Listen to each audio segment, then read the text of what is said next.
Hey, Mom, watch! No hands!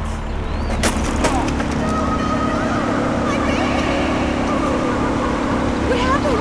I just lost control of my bike and crashed. Only skinned my knee a little bit. Nothing too bad. Jesus H. Christ!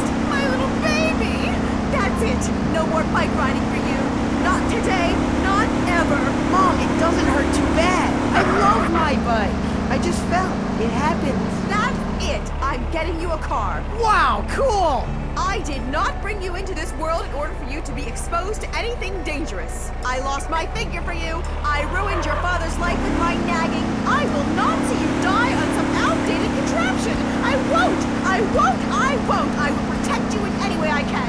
It's a mother's duty. I love you, Mom. Well, you need a car. We'll remortgage the house or do whatever it takes. I want you safe.